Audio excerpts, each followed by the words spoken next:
Hello and welcome to बिटेनिंग। साथ में मिलके शुरू करते हैं ज़िंदगी की दूसरी इनिंग।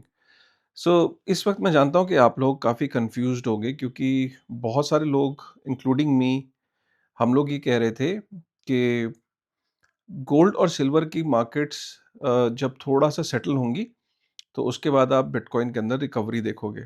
ठीक है। और बिटकॉइन में रिकवरी होगी तो ऑटोमेटिकली ऑल्ट कॉइन्स में भी आप रिकवरी देखोगे, बट ऐसा हुआ नहीं, विच इज़ वेरी सरप्राइजिंग। और बहुत सारे लोग इस चीज़ को लेके काफ़ी परेशान हैं। तो वीडियो को ज़रूर एंड तक देखिएगा। मैं अपना इसमें पर्सनल पर्सपेक्टिव भी दूंगा, फिर एक्चुअली में हो क्या रहा है इंडस्ट्री में उसको भी मैं समझाने की कोशिश करूंगा। फिलहाल वीडियो पे अगर आप पहली बार आए तो एक बारी चैनल को अगर आप सब्सक्राइब कर लोगे तो बहुत अच्छा है। ऐसे रॉ अपडेट्स आपको मिलते रहते हैं। सबसे पहले अच्छी बात से शुरू करते हैं, पॉजिटिव बात से शुरू करते हैं। तो यूएस के अंदर ना एक बहुत इंपॉर्टेंट मीट्रिक होता है जिसका नाम होता है आईएसएम इंडेक्स। ठीक है। इसको मैं सरल भाषा में समझा देता हूँ। आईएसएम इंडेक्स का मतलब ये कि अप्रॉक्सीमेटली 450 कंपनीज का एक सर्वे होता है। लिटरली क्वेश्चन आंसर्स पूछे जाते हैं, क्यू एंड ए टाइप के सर्वे होता है। और उसमें 450 कंपनियां जो होती हैं वो पार्टिसिपेट करती हैं। 50% मैन्युफैक्चरिंग साइड से होती हैं और 50% जो होती हैं वो सर्विस सेक्टर से होती हैं। फिर इनसे क्वेश्चंस पूछे जाते हैं कि आप क्या लोगों की हायरिंग कर रहे हो, आपके पास ऑर्डर्स कितने हैं, आपके पास कितने टाइम के ऑर्डर्स हैं, आपका स्टॉक कितना बिक रहा है, आपको फाइनेंस में कोई दिक्कत तो नहीं आ रही। मतलब पचासियों तरीके के क्वेश्चंस होते हैं। वो क्वेश्चंस के बेसिस पे मैन्युफैक्चरिंग और सर्विस सेक्टर दोनों का एक वेटेड एवरेज निकाला जाता है। ठीक है, वो कैलकुलेशंस हैं। और वो निकालने के बाद अगर वो जो मैट्रिक्स है, जो फिगर है वो 50 से नीचे होती है, तो इसका मतलब ये होता है कि यूएस के अंदर जो मैन्युफैक्चरिंग सेक्टर है या सर्विस सेक्टर है वो कॉन्ट्रैक्ट हो रहा है, मतलब वो सिकुड़ रहा है, एक्सपैंड नहीं कर रहा है। इसका मतलब क्या है, इकोनॉमी सिकुड़ रही है। तो इसका मतलब जीडीपी भी आने वाले टाइम में श्रिंक करेगी। और जीडीपी श्रिंक करेगी तो उसके बाद ऑब्वियसली उसका फ़र्क एम्प्लॉयमेंट पे भी पड़ेगा, उसका फ़र्क फाइनेंसिस पे पड़ेगा, उसका फ़र्क एस&पी 500 स्टॉक एक्सचेंजेस पे भी पड़ेगा। सब चीज़ों पे उसका फ़र्क पड़ेगा। तो इस अगर 50 से नीचे फिगर आई और अगर 50 से ऊपर आई तो इसका मतलब जो इंडस्ट्री है वो एक्सपैंड कर रही है। और इसका मतलब ये होता है कि जो कंपनीज़ हैं वो अच्छा कर रही हैं, कंपनीज़ हायर कर रही हैं, कंपनीज़ के पास सफिशिएंट ऑर्डर्स हैं, कंपनीज़ के पास दे आर डूइंग वेल। तो जब companies are doing well that means the share market will also do well, stock markets will also do well. और स्टॉक मार्केट्स में अच्छा रिटर्न मिलेगा। एस&पी 500 अच्छा करेगा तो overall it will be a good thing. GDP बढ़ेगी, 85 चीज़ें, employment बढ़ेगी। सो अभी जो आईएसएम इंडेक्स था वो 50 से नीचे चल रहा था। और अभी जो आईएसएम इंडेक्स अभी जो आया है जनवरी के अंदर वो 52.5 के आसपास आया है। सो ये एक बहुत बुलिश स्टेटमेंट है, बहुत बुलिश नंबर है, क्योंकि जब आईएसएम इंडेक्स अच्छा करता है, जब आईएसएम इंडेक्स 57 60 की रेंज में होता है, 55 और 60 की रेंज में होता है, तो उस समय में जब भी आईएसएम इंडेक्स बढ़ता है तो बिटकॉइन ने भी बहुत अच्छा परफॉर्म किया। इनफैक्ट बिटकॉइन ने उन दिनों में मैसिव रिटर्न्स दिए जब आईएसएम इंडेक्स अपना एक्सपेंशन मोड में होता है। सो ये कोरिलेशन है, तो ये एक बहुत तगड़ा कोरिलेशन माना जाता है। जितने भी इस इंडस्ट्री के अंदर लोग हैं वो हमेशा आईएसएम इंडेक्स को बहुत बारीकी से, बहुत ध्यान से देखते हैं। आईएसएम इंडेक्स काफ़ी टाइम से बेयरिश चल रहा था, 50 से नीचे था, 47-48 की रेंज में था। अभी आईएसएम इंडेक्स 52.5 लोगों को हैरान किया, शॉक किया, क्योंकि एक्सपेक्टेड नहीं था। अगर ये 1-2 महीने सस्टेन कर गया, जनवरी, फरवरी ये सस्टेन कर गया, तो I am telling you that will be a great sign for bitcoin. ठीक है? तो ये तो हो गया पॉजिटिव साइन। दूसरा साइन, दूसरी चीज़ ये कि आप इंडस्ट्री में इस टाइम देख रहे थे कि गोल्ड और सिल्वर की मार्केट्स तो करेक्शन हो गई, बिटकॉइन में करेक्शन क्यों नहीं हो रही है? तो ये एक बड़ा क्वेश्चन है, इसको लेके काफ़ी लोग सरप्राइज़्ड हैं। आंसर किसी के पास नहीं है, I will be very honest. ठीक है?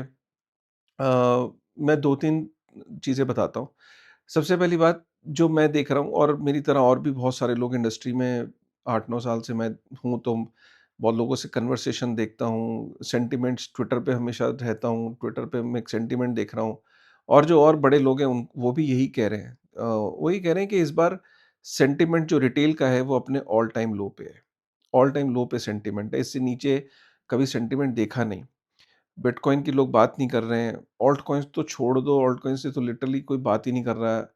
सो ये पहली बार देखा गया कि एक्साइटमेंट नहीं है। ये इंडस्ट्री आज तक जो यहाँ तक पहुँची है, वो एक्साइटमेंट की वजह से पहुँची है। लोगों की एक्साइटमेंट हमेशा रहती थी, रिटेल की एक्साइटमेंट रहती थी। इस बार इंडस्ट्री के अंदर वो एक्साइटमेंट नहीं दिख रही है, एक्सूबरेंस नहीं दिख रही है। उसके कई रीज़न्स हो सकते हैं, उसके कई रीज़न्स में से ये कि भई ऑल्ट कॉइन्स ने बहुत ही बुरा परफ़ॉर्म किया है। ऑल्ट कॉइन्स कब से बुरा परफ़ॉर्म कर रहे हैं? आप सोचो कि बिटकॉइन सवा लाख डॉलर पे पहुँचने के बाद उसने करेक्शन भी ले ली, बियर मार्केट में चला गया। ऑल्ट कॉइन्स तो बढ़े ही नहीं, चाहे बिटकॉइन सवा लाख डॉलर के आस-पास जाके हो आया, लेकिन क्या ऑल्ट कॉइन्स बढ़े थे? ऑल्ट कॉइन्स ने मैक्सिमम 8-10% 20% बढ़े होंगे। कुछ-कुछ ऑल्ट कॉइन्स तो वो भी नहीं बढ़े। तो एक तो ये रीज़न है। दूसरा ये कि कई बड़े ऑल्ट कॉइन्स जो हैं, जिनके अंदर लोगों ने पिछली साइकिल में पोज़ीशन लिया था, वो बहुत बुरा परफ़ॉर्म कर रहे हैं और जिसकी वजह से लोगों के पोर्टफ़ोलियोज़ ऑलरेडी बहुत ज़्यादा डाउन है और जिसका ज और उसी कारण से आप कोई एक्साइटमेंट नहीं देख रहे हो। आप नाम लो ना, बीएसवी को देख लो, आप बीसीएच को देख लो, आप लॉइटकॉइन को देख लो, आप एक्सआरपी को देख लो, आप पॉलीगॉन को देख लो, आप यूनिस्वैप को देख लो, आप पोल्का डॉट को देख लो। मैं नाम गिन सकता हूँ, ऐसे बहुत सारे कॉइन्स हैं जो बहुत मतलब अपने 70-70, 80-80% डाउन। अगर आप इथेरियम को ही देख लो तो कितना डाउन है, तो आप बाकी ऑल्ट कॉइन्स को तो क्या ही बात करनी। इस कारण कई लोग हताश हो चुके हैं, उम्मीद नहीं है मार्केट से। एक तो ये चीज़ है। मुझे करेक्ट करना अगर मैं गलत बोल रहा हूँ, क्योंकि ये मेरा भी सेंटिमेंट इस तरीके का है और बाकी लोग जो इंडस्ट्री में पुराने उनका भी यही सेंटिमेंट है, ठीक है? अच्छा, अगर हम दूसरी बात करें, बिटकॉइन की बात करते हैं। बिटकॉइन का क्या है कि डिस्पाइट द फैक्ट कि एक इंस्टीट्यूशंस इसको बाय कर रहे हैं, चाहे माइक्रो स्ट्रैटेजी बाय कर रही है, चाहे बाकी ईटीएफ्स वगैरह भी बाय कर रहे हैं। इसके अराउंड इतना कुछ डेवलपमेंट भी हो रही है। लेकिन फिर वही वाली बात कि जो क्वांटम कंप्यूटिंग का जो थ्रेट उसका जो भूत है बहुत दूर। लेकिन पहली बार वो भूत इफ़ेक्ट करने लगा है। पहले क्वांटम कंप्यूटिंग की बात पिछले सालों में भी होती रही है, कि आने वाले टाइम में क्वांटम कंप्यूटिंग आएगी, लेकिन ये पहला साल है देखने को मिल रहा है, जिस साल वो सीरियस थ्रेट की तरह देखा जा रहा है। और ये सीरियस थ्रेट रिटेल को नहीं लगता है इतना, इंस्टीट्यूशंस को ये थ्रेट लग रहा है, क्योंकि इस पे बहुत चर्चा होने लगी है। रिसेंटली विटालिक ने भी पब्लिक के अंदर आके कुछ ऐसी बातें बोली कि हमारी उम्मीद से बहुत करीब हैं हम क्वांटम कंप्यूटिंग के। ये हमें लगता है कि क्वांटम कंप्यूटिंग से हम बहुत दूर हैं, ऐसा नहीं है। उसका ये कहना है कि quantum computing is just around the corner. तो ये इसकी वजह से भी काफ़ी जो लोग हैं वो ये कह रहे हैं कि यार बिटकॉइन के अंदर इस तरीके की डेवलपमेंट नहीं हो रही है। जितनी तेज़ी से क्वांटम कंप्यूटिंग का थ्रेट बढ़ रहा है, उतनी तेज़ी से बिटकॉइन के अंदर वो डेवलपमेंट नहीं हो रही है। जबकि बिटकॉइन के अंदर डेवलपमेंट हो रही है, मैं इसके ऊपर स्पेशल एक वीडियो बना दूँगा अलग से। लेकिन फ़िलहाल लोगों का एक ये पर्सपेक्टिव भी बना हुआ है। उसके बाद अगर हम बात करें, जो सबसे बड़ा जो डैम्पनिंग इफ़ेक्ट आया ना, वो 10 अक्टूबर को, जो 2025 में आपको याद होगा, अच्छा खासा बिटकॉइन चल रहा था। उसके अंदर जो जो 20 बिलियन यूएस डॉलर जो वाइप आउट हुए थे, आपको याद है 10 अक्टूबर 2025 में, जो उससे क्या है ना, पूरा का पूरा कई लोग लिक्विडेट हुए थे, कई लोग सुसाइड्स हुए थे यार। उसमें इतना भारी नुकसान हुआ था, उससे अभी तक उभर नहीं पाई इंडस्ट्री। उसकी वजह से हुआ क्या है कि लोगों ने विश्वास खो दिया एक्सचेंजेस के अंदर। लोगों ने विश्वास खो दिया है एक्सचेंजेस के अंदर, लोगों ने विश्वास खो दिया है कि यार ये जो लिक्विडेशंस हैं, अ, मतलब जो मैसिव लेवल पे हुई थी, उससे लोग उभर नहीं पाए। एक्सचेंजेस पे से विश्वास खो दिया।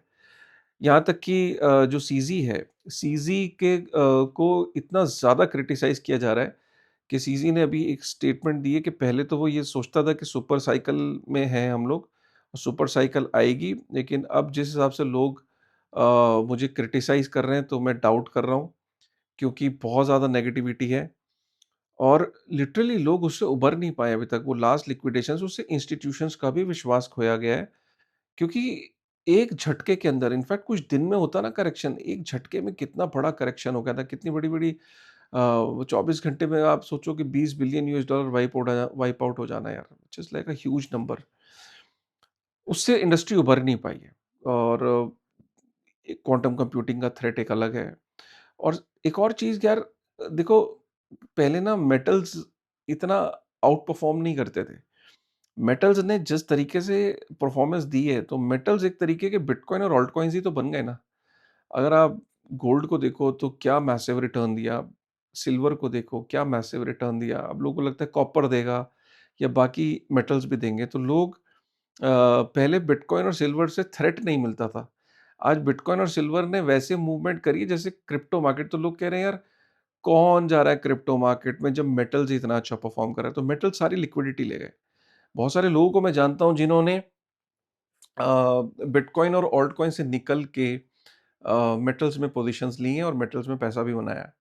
सो ये एक और इम्पोर्टेंट एस्पेक्ट है कि मेटल्स एक रिस्क फ्री एसेट क्लास है। तो लोगों ने क्रिप्टो छोड़ के मेटल्स में पोजीशन ली, लिक्विडिटी अभी तक क्रिप्टो में वापस आई नहीं है।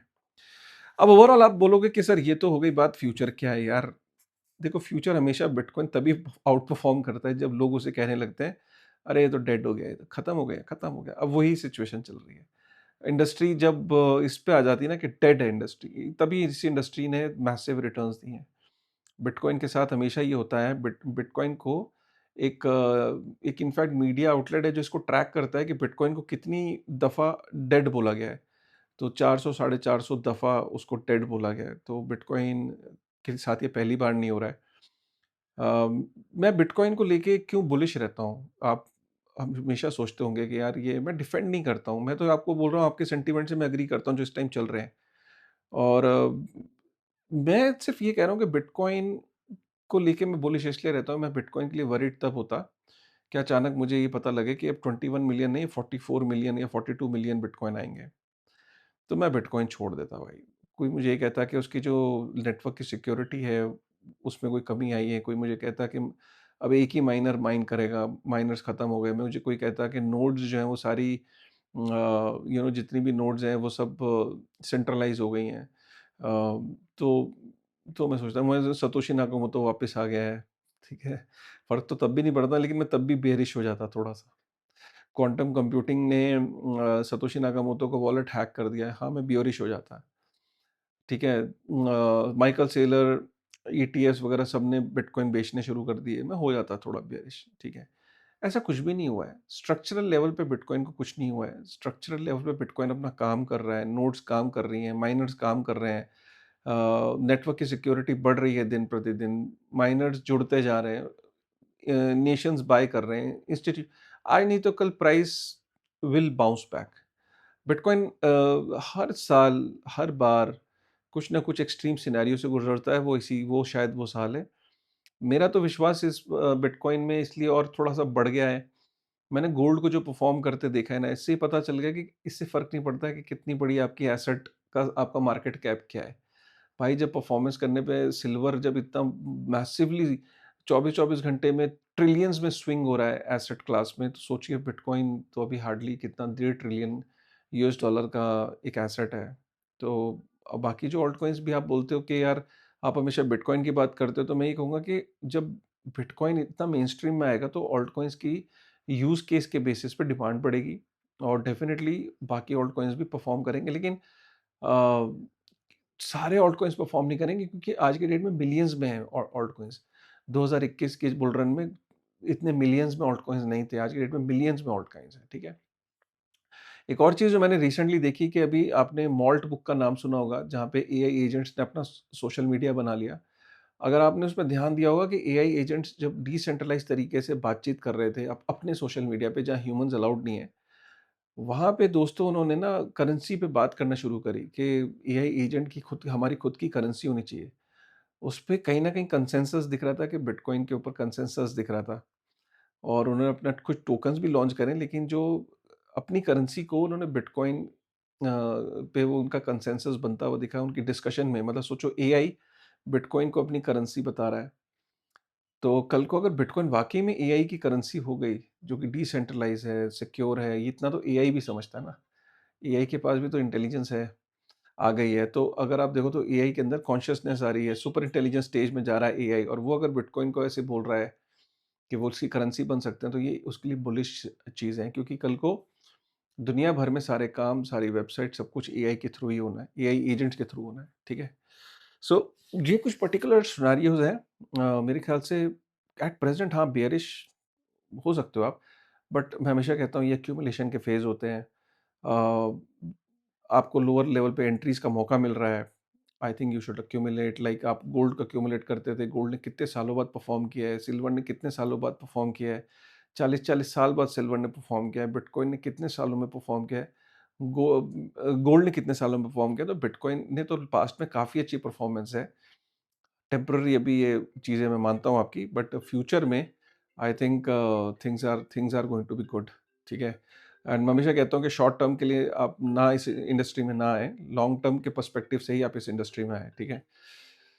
चलिए मिलते हैं फिर नई वीडियो में, तब तक कैसा लगा ये वीडियो एक बारी कमेंट करके बताइए। मिलते हैं एक नई वीडियो में, तब तक thank you very much. Take care.